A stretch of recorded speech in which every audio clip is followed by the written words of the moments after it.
얼어붙은 국경의 밤, 나무집 사이로 휘몰아치는 겨울바람 소리만 가득한 어둠 속을 한 한국 병사가 홀로 걸어간다. 그의 눈빛엔 아주 작은 믿음이 반짝였지만 주변엔 짙은 숲과 위험만이 도사리고 있을 뿐이었다. 그때 누렇게 바랜 지도 조각 하나가 어둠 마을이라 불리는 폐허가 된 마을을 대충 가리키고 있는 게 보였다. 그것이 자유로 가는 마지막 단서였다. 구독과 좋아요 잊지 마세요. 여러분의 클릭 하나가 저희에게 큰 힘이 됩니다. 매일 새로운 이야기로 찾아올게요. 민지는 여전히 상호가 사라진 그날을 잊지 못해. 정연은 한숨을 내쉬며 기억의 바다, 밑바닥에서 목소리를 꺼내듯 말했다. 그는 저고리 자락을 휙 털고 민지 대신 자신의 이야기인 양 친구의 얘기를 꺼내기 시작했다.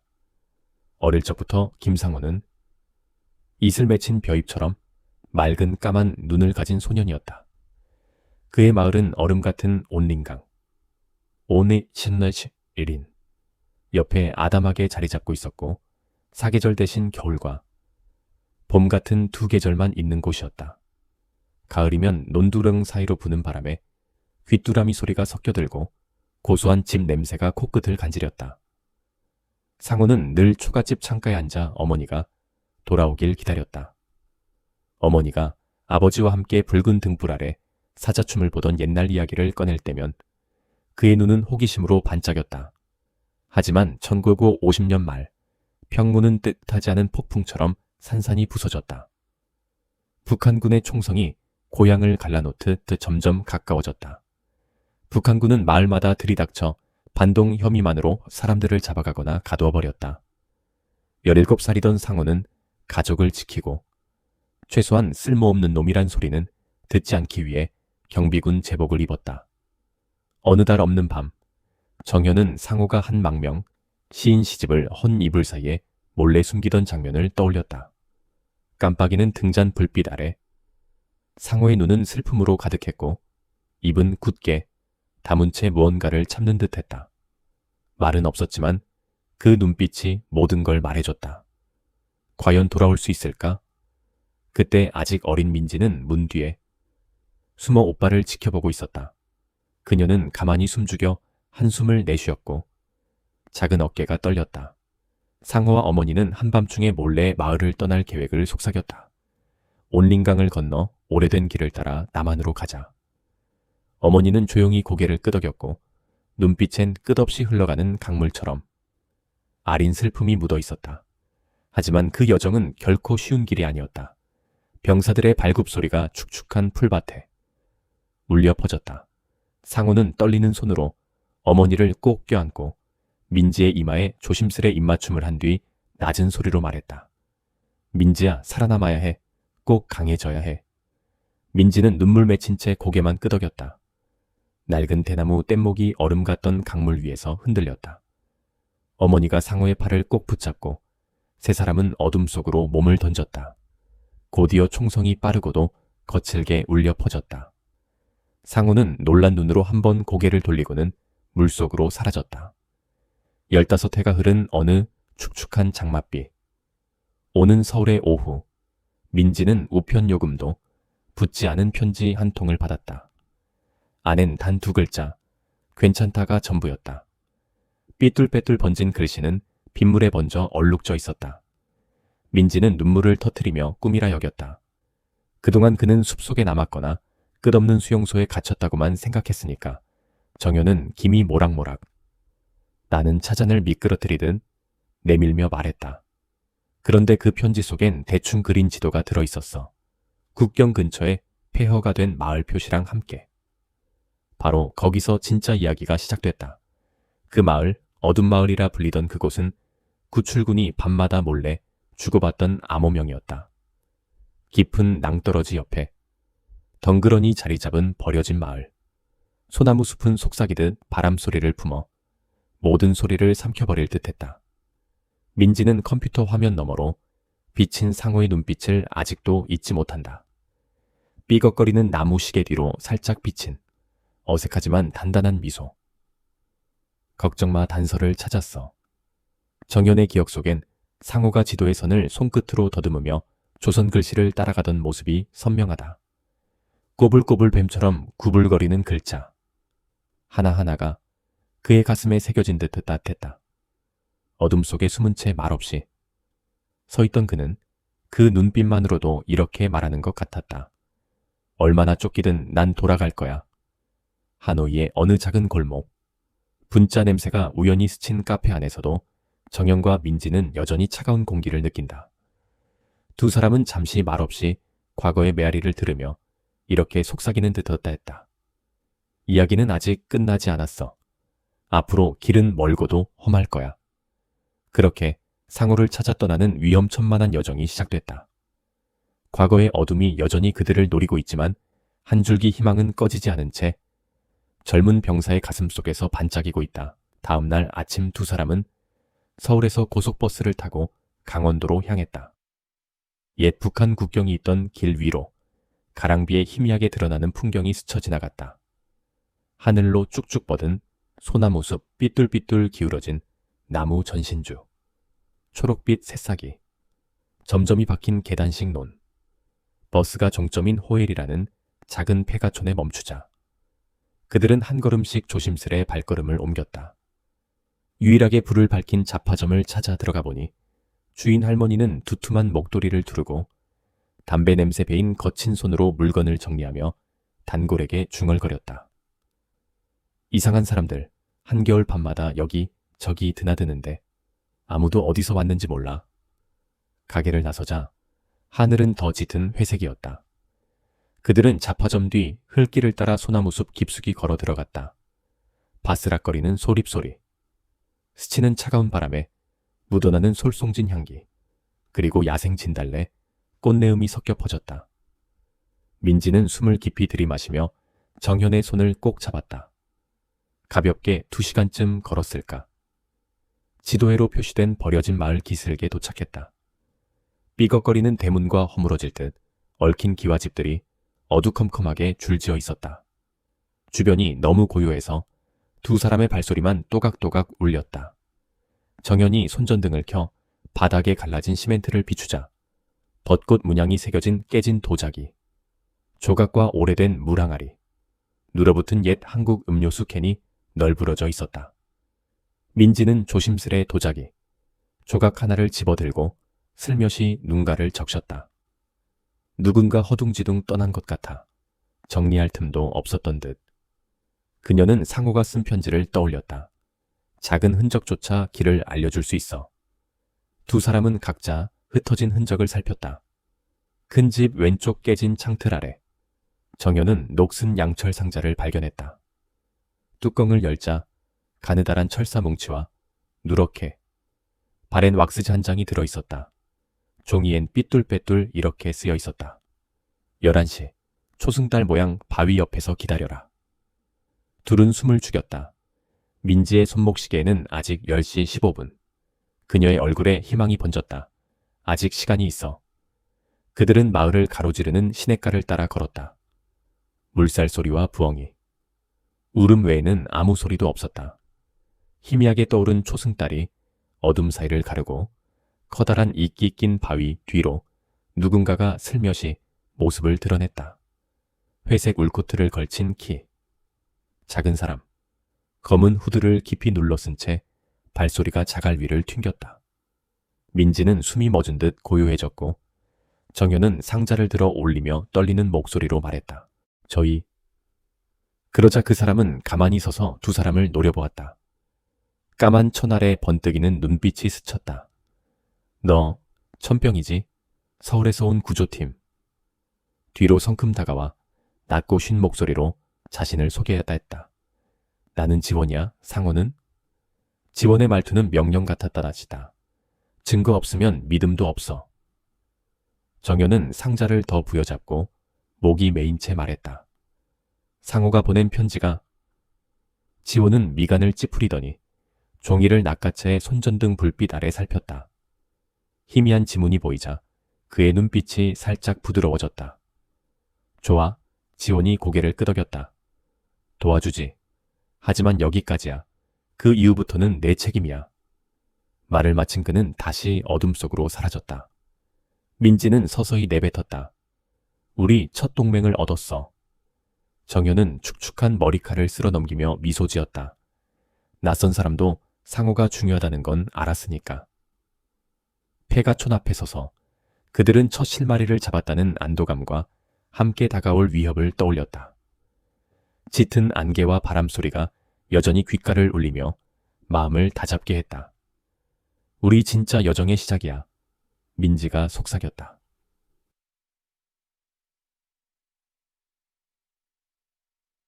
그날 밤 지원을 만난 후에도 민지와 정현은 긴장의 끈을 놓을 수 없었다. 낡은 헝겊 가방 하나만 메고 가슴은 노낙, 농악, 축제의 북소리처럼 뛰었다. 이게 첫걸음일 뿐이야. 민지는 호엘이 잡화점으로 돌아오며 중얼거렸다. 여전히 비가 가랑가랑 내리고 땅속에 스며드는 빗방울은 피처럼 짙었다. 가게 안 할머니는 잔잔히 미소 지으며 두 사람에게 김이 모락모락. 나는 라면 2그릇을 내어주었다. 민지가 지원 이야기를 묻자 할머니는 한숨 지으며 고개를 저었다. 예, 지난 겨울에 왔다 가더라. 필요한 사람 돕는다더니 신호는 묵묵부답이었어. 할머니의 눈은 뭔가를 꿰뚫어 보는 듯 깊었다. 라면 국물에 배어든 매콤한 김치향이 차가운 몸을 녹였다. 배를 채우고 있을 때 지원이 문틈의 모습을 나타냈다. 두꺼운 비니와 길게 늘어뜨린 울코트를 단정히 갖춰 입은 채 고개를 끄덕이며 물었다. 준비됐나? 앞으로 길은 더 험할 거야. 그들은 다시 밖으로 나와 희미한 등불 하나만 걸린 골목길을 지나 호엘이 한자가 아스라이 보이는 허름한 팻말 아래로 들어섰다. 소나무 숲속으로 더 들어가자 바람은 더욱 거세졌다. 빗방울이 옷자락을 툭툭 적셨고 찬 기운이 살갗을 파고들었다. 민지는 배낭을 꼭 껴안고 힘겹게 발걸음을 옮겼다. 상호를 향한 마음이 그녀를 앞으로 나아가게 했다. 정현은 옆에서 조용히 속삭였다. 넌 혼자 두지 않을게. 1시간여를 힘겹게 걸어 그들은 거센 물살이 흐르는 작은 계곡에 도달했다. 지온이 걸음을 멈추고 낮은 목소리로 경고했다. 여기까지는 안전해. 하지만 조용히 움직여야 해. 그는 울창한 나무짚을 헤치고 붉은 흙길을 가리켰다. 멀리 허물어진 초가집이 보였다. 그곳이 구조 네트워크의 임시 거점이었다. 사람은 보이지 않았지만 나무 침대, 몇 개와 쌀자루, 낡은 양철 그릇만이 남아있었다. 그들은 숨죽여 그곳을 살폈다.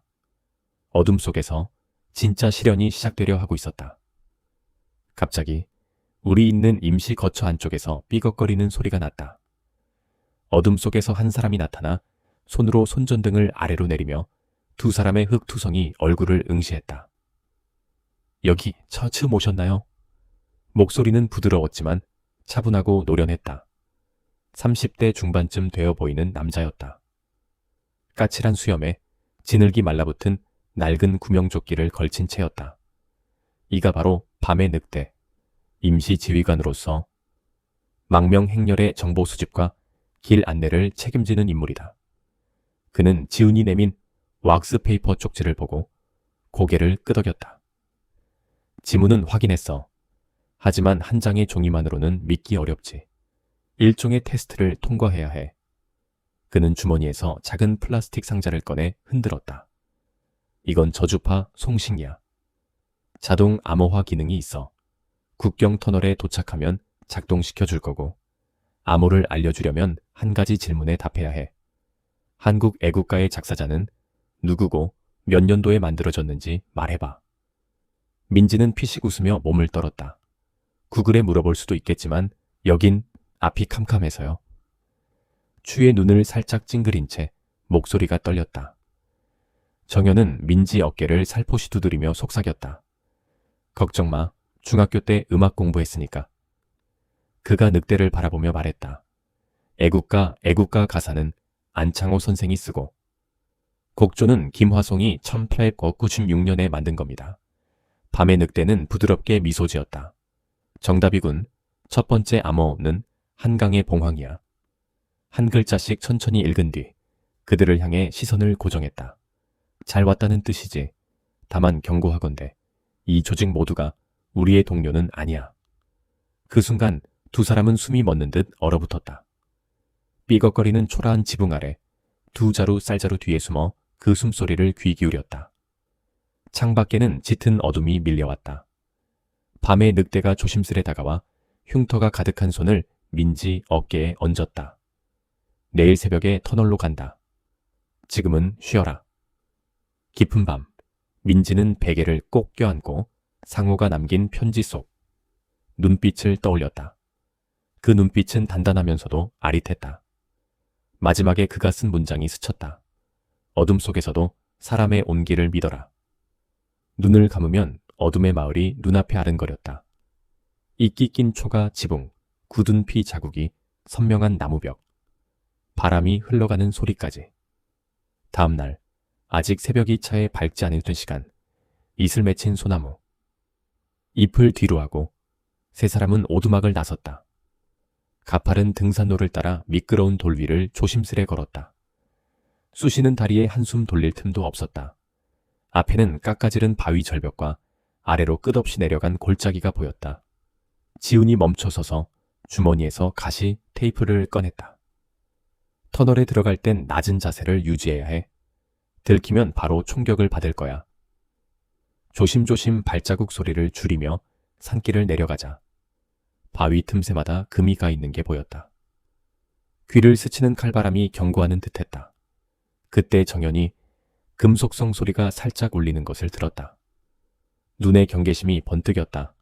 멀리서 어둠 속 그림자가 움직였다. 순찰병일 수도, 허기를 채우려 온 선내 산속 늑대일 수도 있었다. 지훈이 단단히 그들의 팔을 붙잡으며 낮은 목소리로 말했다. 조용히 해. 내 뒤만 잘 따라와. 한참을 기어가다 마침내 터널 입구에 다다랐다. 낮은 석회암 문 위로는 지유, 자유라는 한자가 희미하게 새겨져 있었다. 지훈은 몸을 숙여 송신기를 꺼내 버튼을 눌렀다. 기계는 짧게 삑 소리를 냈다가 이내 잠잠해졌다. 그는 고개를 끄덕이며 속삭였다. 암호 준비해. 민지는 목을 굽힌 채 떨리는 목소리로 되뇌었다. 한강의 봉황. 그 말에 기계가 희미한 푸른 빛을 발하며 길게 신호를 보냈다. 정답이었고 터널 입구가 조심스레 흔들리며 좁은 틈이 벌어졌다. 서로를 바라보며 새벽빛 속에 희미하게 웃음을 지어 보였다. 그런데 멀리서 부서지는 사이렌 소리가 간헐적으로 울렸다. 국경 반대편 경비병이 의심스러운 신호를 포착한 것이다. 그 순간 민지는 정연의 손을 꼭 쥐며 깊은 연대를 느꼈다. 무슨 일이 있더라도 알았지. 정연은 미소 지으며 고개를 끄덕였다. 걱정 마. 우리 함께라면 괜찮아. 그리곤 그들은 산속 터널 속으로 발걸음을 옮겼다. 어둠의 마을이 비로소 그 모습을 드러내는 곳이지만 이곳이 진짜 시작일 뿐이었다. 짙은 어둠이 더 깊어지고 그들의 심장 소리가 메아리처럼 동굴 안에 울려 퍼졌다. 앞으로의 여정이 얼마나 험난할지 이미 예감할 수 있었다. 등불 하나가 깜빡이며 이끼 낀 벽에 불빛을 드리웠다. 민지, 정연, 지우는 100m쯤 파 산속 깊이 들어왔다.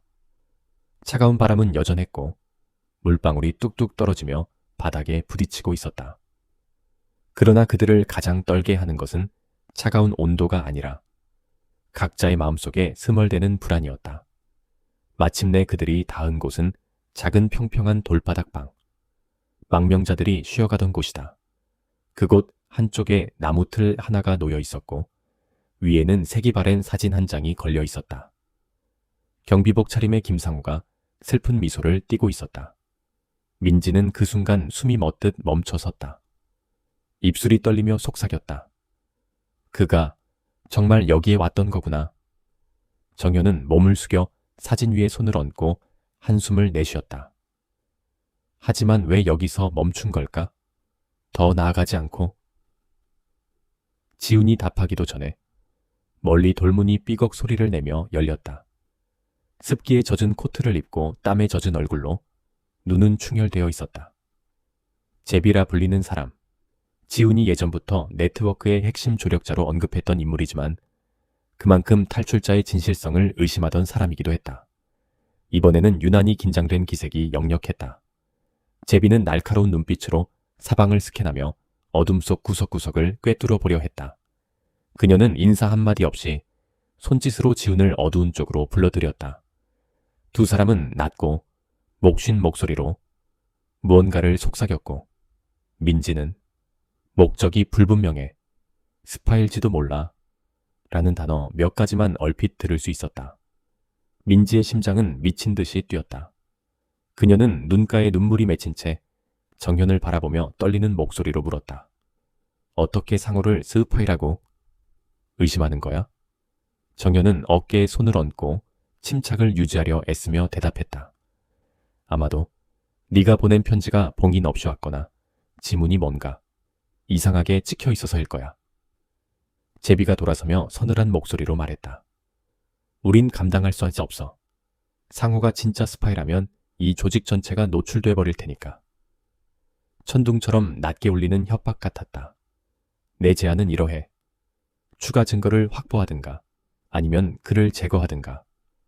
민지는 넋이 나간 듯 어쩔 줄 몰라 했다. 식은땀이 이마를 적셨다. 그녀는 조용히 주머니에서 꺼낸 빗물에 번진 채 마른 편지를 내밀었다. 이게 그가 남긴 전부예요. 글씨체는 삐뚤삐뚤, 한 획 한 획이 한숨처럼 느껴졌다. 가족 이야기, 어린 시절 기억, 배신자가 아니면 절대 잊지 않을 그런 이야기들이에요. 제비는 손가락이 떨리도록 편지를 넘긴 뒤 액자 속 상호를 잠시 바라보다 지훈을 쳐다보며 물었다. 편지 받을 때 네가 직접 지켜봤나? 지훈은 고개를 끄덕이며 답했다. 내가 직접 건넸습니다. 제비는 눈살을 찌푸렸지만 반박하진 못했다. 한숨을 쉬더니 말했다. 좋아. 한 번 더 기회를 주지. 하지만 내가 지켜볼 거야. 그 말은 마치 선고처럼 울렸다. 민지는 상호 사진을 끌어안고 두 눈을 붉히며 떨리는 목소리로 말했다. 그 사람 많이 지쳐 있어요. 도움을 구하는 눈빛으로 정연을 바라보자. 그의 얼굴은 창백해졌다. 다른 방법이 있나요? 지훈은 말없이 주머니에서 작은 녹화기를 꺼냈다. 높은 직급 멤버만 사용하는 비밀 장비였다.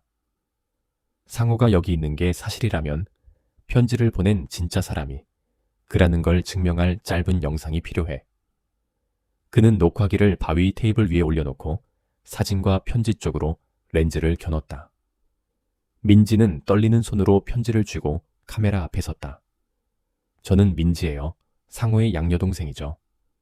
이 편지는 그가 제게 남긴 글이에요. 어머니 아버지는 1951년에 돌아가셨어요. 말을 멈추고 액자를 올려다보았다. 그는 이렇게 썼어요. 너는 내 유일한 삶의 이유야. 포기하지 마. 카메라가 그 절절한 순간을 담자 제비는 조용히 얼굴을 풀었다. 고개를 끄덕이며 말했다. 확실해. 이 증거면 충분하다. 준비해. 바로 출발한다. 아침 햇살이 굳게 닫힌 성문 사이로 스며들었다. 기쁨이 끌어올랐지만 금세 긴장감이 감돌았다. 정리하려는 순간 문 쪽에서 낯선 엔진음과 급박한 발소리가 들려왔다. 제비가 목소리를 낮춰 외쳤다. 어서. 모두 어두운 구석으로 몸을 숨겼다. 틈 사이로 보이는 3명의 북한 경비병, 흑투성이 군복에 총을 든 채 걸어 들어왔다. 리더는 비튼 미소를 띠며 철문 너머를 날카롭게 응시했다. 도망치려는 거냐? 이 조직은 우리 손바닥 아니다. 그의 목소리는 야만적이었다. 제비가 민지의 어깨를 살며시 밀어 비밀 통로로 인도했다. 세 사람은 등 뒤 커튼을 젖히고 보조 통로로 미끄러져 들어갔다. 총성이 여기저기서 울리고 나무 파편이 사방으로 튀었다. 어두운 복된 반짝이는 달빛 대신 핀등불만 희미하게 빛났다. 민지는 눈물과 땀을 닦으며 속삭였다. 돌아갈 수 없어요. 정현은 그녀의 손을 꼭 잡으며 힘을 불어넣었다. 그들은 죽은 듯 조용히 걸었지만 심장 소리는 둔탁하게 울렸다. 갈림길에 이르자 제비가 뒤돌아 말했다. 오른쪽으로 꺾어서 바위 틈을 지나. 이건 우리만 아는 비밀 통로야. 말을 남기고 사라졌다. 민지, 정연, 지우는 벽에 바싹 붙어 그 뒤를 따랐다. 총성은 어느 순간 멎고 경비병들의 비명과 혼란스러운 함성이 메아리쳤다. 끝에 다다른 돌문이 살짝 열렸고 세 사람은 서둘러 밖으로 뛰쳐나간 뒤 얼어붙은 채 물속에 미끄러졌다. 10걸음쯤 가다가 일어서려다 정연은 무릎에 찌릿한 고통을 느꼈다. 민지는 주저앉아 허둥댔고 지훈이 몸을 숙여 그들을 일으켰다. 아직 끝난 게 아니야. 이 배수로는 다른 방으로 이어져 있어. 그 안에 상호가 있을지도 몰라. 갑작스러운 진동이 바위를 흔들었다. 민지는 오한의 몸을 떨며 말했다. 그가 거기 있다면? 말을 잇지 못한 그녀를 정연이 다정하게 바라보며 손을 잡았다. 우린 절대 그를 혼자 두지 않을 거야. 앞에 좁은 틈이 보였다. 작은 빗줄기가 어둠 속 방 한 구석을 비추었다. 날 구해줘. 도와줘. 가끔씩 희미한 목소리가 들려왔다. 민지는 떨리는 손으로 작은 바위를 밀어내고 조심스레 기어 들어갔다. 방 안은 물웅덩이로 가득했고 벽엔 이끼가 번져 있었다. 중앙에는 몸을 웅크리고 있는 상호의 모습이 보였다. 흙투성이 옷을 입고 쇠사슬에 묶인 채 고개를 숙인 그는 창백한 얼굴에 공포와 희망이 뒤섞인 눈빛을 띠고 있었다. 민지가 획 달려들어 그의 옆에 무릎을 꿇고 어깨에 얼굴을 비볐다. 상호야, 내가 널 찾아냈어. 그녀의 목소리는 떨리고 눈물은 참을 수 없이 쏟아졌다. 상호는 몸이 벌벌 떨리며 고개를 들었다. 눈이 번쩍 빛나다가 이내 단단히 감기고 목이 메어 흐느끼며 울음을 터뜨렸다. 민지, 너. 정연과 지원은 말없이 도와주며 사슬을 풀었다. 축축한 공기 속에 쇠사슬이 바닥에 부딪히며 요란한 소리를 냈다. 그 순간 얼음 같은 동굴 안엔 잠시 정적만 감돌았다. 하지만 바깥의 어둠은 여전히 그들을 위협하고 있었고 희망이 비극으로 바뀔 수도 있다는 사실을 잊지 못하게 했다. 믿음이 흔들리고 자유를 향한 갈망과 극한의 두려움이 뒤섞인 채 이 일촉즉발의 구출 작전은 이제껏 겪어본 것 중 가장 처절한 싸움이 될 준비를 하고 있었다. 민지는 어깨에 얼굴을 바짝 붙인 채 가슴이 터질 듯 벅찼다. 손전등 불빛이 이끼 낀 벽을 비추면 거기에 녹초가 된 그의 앙상한 모습이 어른거렸다. 그러나 그 눈빛만은 여전히 희미한 희망을 품고 있었다. 정연은 조용히 사슬을 풀며 녹슨 동소에 자물쇠를 만지는 손이 떨렸다. 쇠사슬이 바닥에 떨어지며 울리는 충격적인 소리가 새로운 시작을 알리는 경종처럼 울렸다. 상호는 가느다란 입술을 꼭 다물고 깊이 숨을 들이켰다. 아직 마르지 않은 눈물이 얼굴에 진흙과 뒤섞여 흥건했다. 어릴 적 민지가 친근하게 불렀던 애칭 민강이라 속삭였다. 힘내야 해. 내가 널 데리고 나갈 거야. 그녀는 손을 그의 이마에 올려 따스함을 전했다. 그 순간 끔찍했던 기억들이 잠시 물러나고 온기가 스며들었다. 비좁은 굴이었지만 상호는 몸을 일으켰다. 무릎에는 오래된 상처 자국이 또렷했고 진흙이 굳어 발가락 사이에 바스러졌다. 정연은 그의 배낭을 꺼내 건넸다. 안에는 마른 라면과 부드러운 천조각, 그리고 담배 냄새에 배인 얇은 비옷이 들어있었다. 정연이 뜨거운 물을 부어 라면을 준비해주고 살며시 그릇을 상호에게 내밀었다. 김이 모락모락 피어오르는 라면 국물을 한 숟가락 떠먹자 상호는 눈을 꼭 감고 그 따뜻함을 음미했다. 민지는 바닥에서 작은 돌멩이를 주워 주머니에 넣었다. 언젠가 두 사람이 함께 손을 잡았던 해인사, 낡은 돌담 아래서 주운 추억의 증표로 남기기 위해서 엿새었다. 기운이 조금씩 돌아오자 상호는 민지의 손을 꽉 잡았다. 눈가의 그늘이 어렸지만 힘주어 속삭였다. 걱정하지 마. 민지는 그의 손가락을 꼭 쥐며 다짐했다. 이번엔 절대 널 목숨 경계에 놔두지 않을 거야. 상호는 조용히 작은 천가방을 열어 오래전 본명교 무너지기 전 부모님과 찍은 사진을 꺼냈다. 민지의 눈에도 눈물이 맺혔다. 가족이 너무 보고 싶어. 상호는 대꾸하지 않고 희미하게 비치는 출구 쪽을 바라봤다. 다음 터널은 소나무 숲으로 이어져 있었다. 네 사람은 천천히 짐을 정리했다. 지원은 무정이의 배터리 잔량을 점검했다. 2칸 남았어. 다음 구간 충분히 버틸 수 있을 거야. 그는 한숨을 내쉬며 다시 마주칠 북한군을 떠올렸다. 그들이 굴 밖으로 나설 때 손전등이 바닥에 부딪혀 동굴 천장에 불빛을 흩뿌렸다.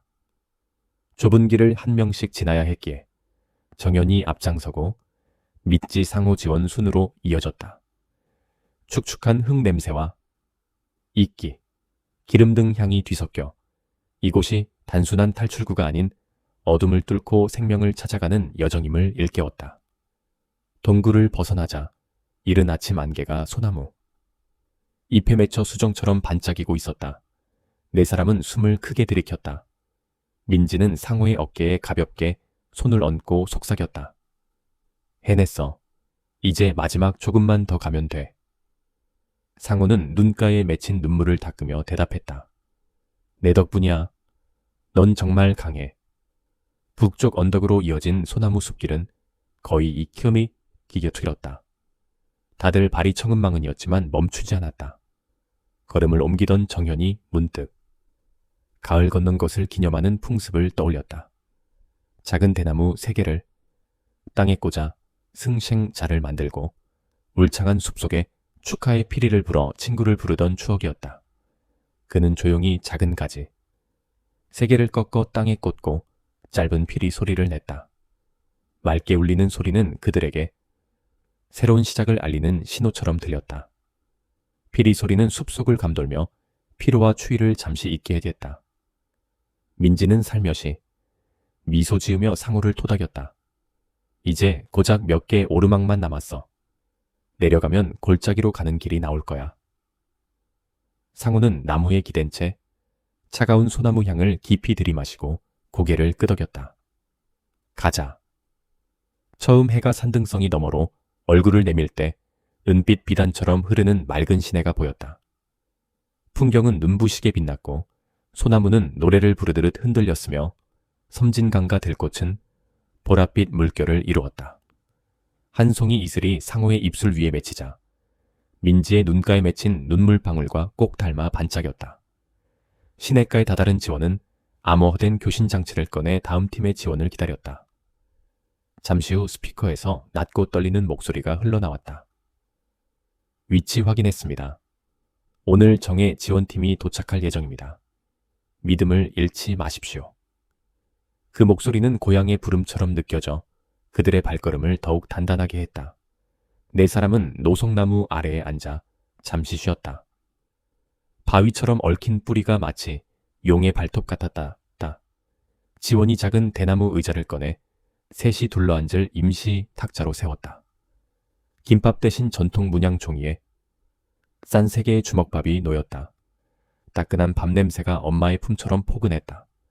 민지는 주먹밥 하나를 상호에게 건네며 따뜻한 눈빛을 보냈다. 이건 네 엄마가 늘 해주던 밥이야. 한 입 먹으면 고향 생각이 날 거야. 그가 주먹밥을 한 입 깨물자 찰진 밥 아래 참기름, 소금간이 은은히 퍼지며 눈가가 촉촉해졌다. 고마워요. 그의 목소리가 떨리며 낮게 속삭였다. 앙상한 두 손에 쥔 주먹밥 봉지는 마치 어린 시절과 남은 모든 희망을 쥐고 있는 듯했다. 정연은 부드럽게 미소 지으며 뜨거운 샘물로 우리던 녹차 한 모금을 입게에 가져갔다. 쌉싸름하고 은은히 솔레음이 배어났다. 바로 그때 민지는 우연히 상호를 바라보았다. 떠난 그에게 품었던 서운함과 걱정이 한꺼번에 밀려오더니 이젠 그가 살아있다는 사실만으로도 가슴속에 새로운 믿음이 피어올랐다. 내가 살아만 있다면 모든 상처는 다 아물 거야. 그녀는 속으로 되뇌었다. 시계탑 대신 해가 비추는 소나무 가지 위 그림자가 11시를 가리킬 때 지훈이 일어나 모두의 어깨를 가볍게 두드렸다. 동료들이 곧 올 거야. 저 언덕 넘어서 허허벌판 지나면 안전지대야. 그의 눈빛은 구름 사이로 비치는 마지막 햇살처럼 확고했다. 그들은 서둘러 짐을 챙기고 마지막 길을 걸을 준비를 했다. 샘터를 떠나기 전 상우는 민지가 조심스레 올려두었던 작은 돌멩이를 다시 소나무 뿌리 옆에 놓았다. 승생. 자를 새긴 흔적을 손끝으로 스치고는 맑은 하늘을 바라보며 낮게 속삭였다. 반드시 돌아갈게. 너와 가족에게로. 그의 눈빛에서 공포는 사라지고 대신 뜨거운 결의와 희망이 빛났다. 짙푸른 소나무 숲속 새 그림자가 바위 위를 살며시 스치며 새로운 지평을 향해 걸음을 옮겼다. 자유와 사랑이 그들을 기다리고 있었다. 한낮 햇살이 소나무 사이사이로 부서져 축축한 땅 위에 반짝이는 무늬를 그릴 때 민지, 정현, 상호, 지훈 네 사람은 마지막 여정을 준비하고 있었다. 앞쪽 높은 언덕 위로는 봄들판이 잔잔한 안개처럼 펼쳐져 저 멀리 지평선까지 이어졌다. 그 너머 길을 건너면 구호 네트워크의 작은 픽업 트럭이 그들을 방일 것이다. 순간 시간이 멈춘 듯 했다. 민지는 상호의 이슬 맺힌 머리칼을 부드럽게 쓰다듬으며 눈동자에 맺힌 반짝임을 떠올렸다. 동굴 속 그의 공포와 긴장했던 그 눈빛. 이제 그 기억은 사라지고 가벼운 미소가 대신 머물렀다. 조금만 더. 그녀는 숨죽여 속삭였다. 그들은 출발했다. 축축한 땅 위에 무겁게 내려앉는 발걸음마다 상호의 신발 굽이 해져 맨발이 드러났다. 정현은 몸을 숙여 그를 도와 신발끈을 고쳐 묶어주며 다짐했다. 포기하면 안 돼. 상호는 고개를 끄덕이며 연한 미소를 지었다. 세찬 바람이 불어와 민지의 머릿결을 흩날렸고 철쭉 향기와 솔내음이 어우러져 부드러운 봄 기운을 머금었다. 그들은 논둑을 타고 사람들이 드나드는 길을 피해 몇백 미터를 가로질러 맑은 가을을 건넜다. 맨발 위로 흐르는 물방울에 상호가 벌떡 놀라다 이내 조용히 웃음을 터뜨렸다. 이날 이후 처음에 들린 웃음소리였다. 넓게 펼쳐진 들판 너머로 황금빛 햇살이 그들을 맞았다. 저기 푸른 천막이 씌워진 작은 픽업 트럭이 바람에도 흔들림 없이 서 있었다. 운전석 옆에 앉은 건 한눈에도 핏기 없는 할아버지. 어두운 한복을 걸치고 흰머리가 성성했다. 그는 멀리서 손을 흔들며 다정히 말했다. 어서 와라. 벌써 해가 저물어 간다. 그 음성은 어릴 적 엄마의 자장가를 떠올리게 하는 따뜻함이었다. 차에 다가서자 지우는 고개를 숙여 인사를 건넸다. 그리고 상호를 부축해 조심스레 트럭에 올렸다. 상호는 시트를 긁어 안정을 찾고 어깨너머로 민지에게 머리를 기댔다. 민지도 그의 곁으로 몸을 기울여 꽉 손을 잡았다. 뒤쪽에 앉은 정현과 지우는 조용히 두 사람을 지켜보았다. 그들은 이 탈출 행렬 속에서 가장 소중한 연인이었다.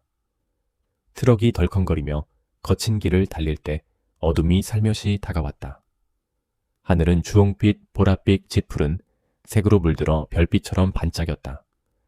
천막 위에 자유라고 송글씨로 적힌 천이 펄럭일 때마다 지유라는 글자가 그들의 마음속 깊이 스며들어 과거의 어둠을 밀어냈다. 달리는 동안 민지는 어린 시절 중추절 추석의 상호와 함께 마당에서 보름달을 바라보며 연등을 날리던 기억을 꺼냈다. 가족의 안녕을 기원하던 그 밤처럼 이제는 스스로 희망의 등불을 밝히고 있었다. 상호는 조용히 그녀의 손을 잡고 속삭였다. 기억나? 내게 처음 연잎 모양 부적을 건넸던 그 길. 민지는 수줍게 웃으며 눈가를 떨구었다. 정말 멍청했지 너. 그들의 작은 웃음이 고요한 밤하늘에 울렸다. 트럭이 포장도로에 진입하자 그들은 대한민국 영토에 들어섰다. 벚꽃 무늬가 새겨진 경계 비석이 눈앞에 나타났다. 네 사람의 심장은 터질 듯 들이었다. 우리가 해냈어. 트럭이 멈추고 할아버지가 문을 열어 도와주었다. 아무 말 없이 서로를 바라보며 눈물 섞인 미소가 번졌다. 민지는 길가 작은 전망대로 달려가 한글 영문 한자 병기된 Welcome to South Korea 표지판을 꼭 붙잡았다.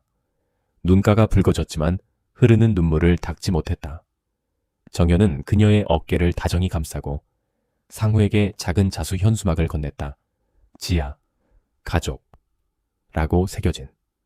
상우는 가슴에 대고 조용히 속삭였다. 고요한 바람만이 대나무 잎을 스치며 소곤거릴 때 국경 수비대가 다가와 인사를 건넸다. 서류를 확인하는 중 지훈이 상우의 편지를 꺼냈다. 번진 잉크로 적힌 내가 괜찮다고 라는 문장을 읽고 장교는 상우를 올려다보며 미소 지었다. 환영합니다, 상우씨. 그리고 민지씨. 그 목소리엔 진심 어린 존중이 담겨 있었다. 마지막 절차를 마치고 작은 대기실로 안내되자 나무 의자와 태극기, 액자가 단정히 놓여 있었다. 한켠에는 순백의 백합꽃이 꽃병에 꽂혀 있었다. 충성과 희망을 상징하는. 민지와 상호는 나란히 앉아 서로의 손을 놓지 못했다. 정연과 지우는 마주 앉아 두 사람을 따뜻한 시선으로 지켜보았다. 문득 국경관리소장이 들어와 3건의 특별 여권을 건넸다. 축하합니다. 이 여권으로 정치난민 신청이 승인되었습니다. 이제 한국 사회에 다시 정착할 기회를 얻으신 겁니다. 상우는 손이 떨리며 여권을 받았고 눈에는 깊은 감동이 어렸다. 민지는 떨리는 목소리로 이제 집으로 돌아가요 라고 속삭였고 상우는 눈물 고인 눈으로 답했다. 너에게, 가족에게, 그리고 그동안 포기했던 꿈들에게 돌아갈게. 키일게리레는 그날 밤 강원도 시골 작은 집에서 수년 만에 가족 모임이 열렸다. 고소한 북어국과 매콤한 김치찌개, 달콤한 떡, 그리고 가을 과일, 배 홍시 사과가 풍성히 차려졌다. 민지의 여동생이 달빛 아래 설이 맞은 사과를 테이블 위에 올렸다. 상우는 눈시울을 적시며 소주잔을 들었다. 정말 고맙습니다. 민지, 정연, 지훈, 그리고 도와주신 모든 분들께. 화이팅! 외침과 함께 잔이 부딪히자 웃음과 울림이 집안을 가득 메웠다. 식후 마당 한가운데 오래된 매화나무 아래 모닥불이 피워졌다. 상우는 탈출 여정의 모든 순간을 이야기했다. 희망의 편지, 공포의 동굴, 검은 그림자, 그리고 마침내 자유의 빛. 사람들은 박수와 감탄사로 화답했다. 불꽃이 이글거리다. 잦아들 무렵 민지는 상우 어깨에 머리를 기대었다. 밤하늘엔 보름달이 떠올라 매화나무가지 사이로 부드러운 빛을 내렸다. 그녀가 작은 목소리로 말했다. 네가 돌아오지 않았다면 난 견디지 못했을 거야. 상우는 그녀를 꼭 안으며 낮게 속삭였다. 이제 우리는 함께니까. 그 순간 어둠은 사라지고 오직 사랑과 희망이 봄꽃처럼 만개했다. 새로운 삶의 시작은 달콤하고 평화로웠다. 이 이야기 마음에 드셨다면 구독, 좋아요, 공유 부탁드려요. 더 좋은 감동 스토리로 찾아뵙겠습니다. 여러분의 소중한 댓글도 기다릴게요.